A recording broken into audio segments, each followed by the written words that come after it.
Aujourd'hui, nous avons le plaisir de vous recevoir pour nous parler de ce que vous faites comme accueil, accompagnement des personnes violentées ou des familles des personnes concernées.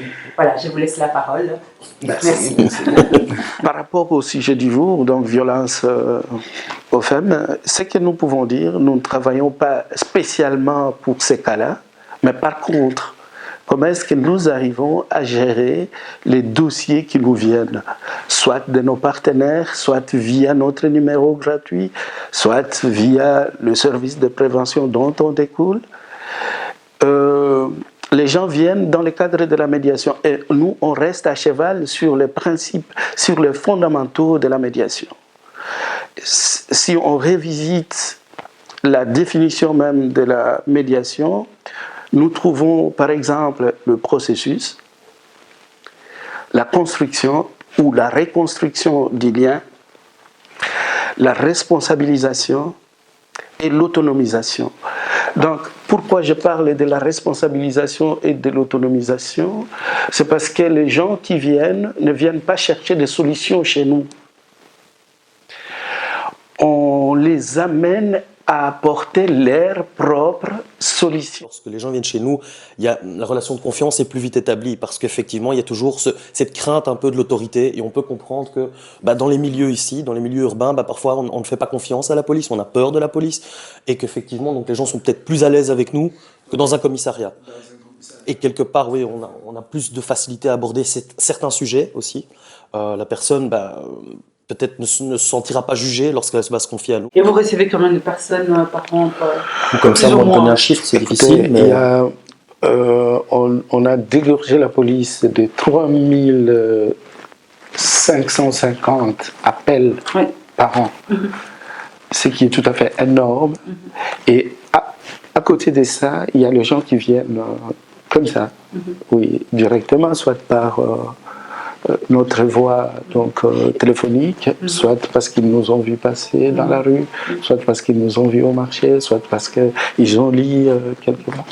Et vous menez des campagnes de sensibilisation on passe, quand il y a par exemple de nouveaux venus au sein de la commune, Et alors on fonctionne aussi beaucoup avec le bouche à oreille. Donc le bouche à oreille est très efficace. Et il faut dire que cette présence a un double impact, notamment au niveau de la lutte contre les sentiments d'insécurité.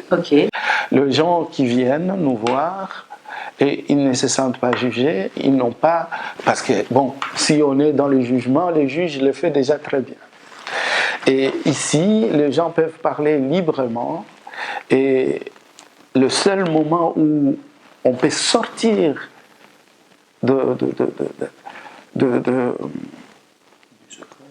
du secret professionnel, c'est à partir du moment où il y a un danger imminent, où il y a des mineurs qui sont en danger. Voilà. Mais en dehors de ça, tout ce qui s'est dit, ça reste ici. Et que la personne, si elle-même en sortant d'ici le dise à une autre personne, ça n'engage que la personne.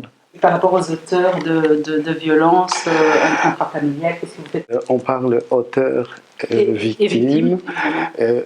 Nous ne sommes pas dans ces dynamiques. D'accord. Vous êtes dans cette dynamique concrètement. Qui a raison, qui a tort. Évidemment. Non.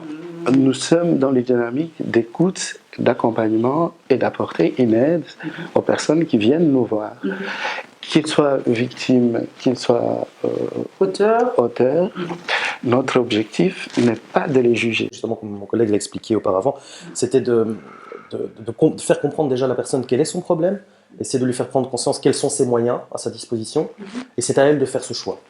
Et à partir du moment où elle vient ici au bureau et qu'elle nous dit voilà, j'ai fait un choix, je veux ça comme solution, je veux ça, là, notre rôle de relais est important. C'est là où on va rediriger la personne vers des partenaires, vers des centres d'accueil, etc., en fonction de la problématique concernée.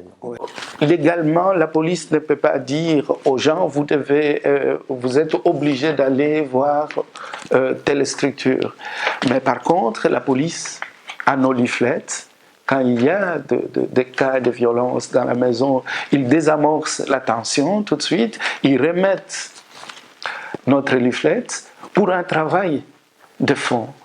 Donc, et ces gens prennent contact avec nous Et on essaye de travailler avec ces personnes. On a peut-être aussi un avantage par rapport à l'aspect légal des choses, par rapport à la police, c'est le fait que justement, lorsque les gens viennent chez nous, la relation de confiance est plus vite établie, parce qu'effectivement, il y a toujours cette crainte un peu de l'autorité, leurs droits. Ouais. Oui, parce qu'en fait, quand quelqu'un est dehors, il n'a pas de papier, on peut les renseigner.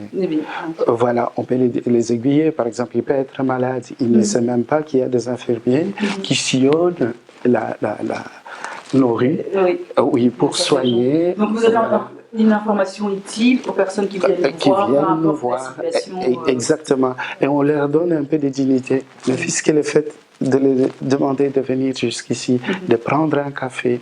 Il y en a d'autres, nous avons des sacs, il y a des fois, on donne des habits que nous-mêmes nous recevons d'autres structures. Donc on donne un café, il y a des gens qui ont déjà fait je ne sais pas combien de temps sans pouvoir se laver, ils peuvent prendre une douche. Mais après ça, ça ne se limite pas là. On leur dit, voilà vos droits. Voilà ce que vous pouvez faire pour vous mettre en ordre. Voilà ce qu'il ne faut pas faire ou ce qu'il faut faire, par exemple, tout simplement. En tout cas, je vous remercie beaucoup pour ce que vous faites et je vous dis à très bientôt. Et donc, nous, dans le cadre de notre travail, c'est vraiment donner des adresses importantes, utiles pour les personnes concernées par rapport aux violences intrafamiliales. Et aujourd'hui, je suis très contente de pouvoir discuter avec ces messieurs qui font un travail important au sein de la commune des Verts. Merci beaucoup. C'est bien que vous l'avez raté. Un petit détail, particularité, on ne travaille qu'avec les Évorois. Voilà, j'ai bien fait de préciser. Voilà, c'est bien ça, c'est la commune des Verts. Voilà, merci. Voilà, merci beaucoup. Merci à vous. Je vous en prie.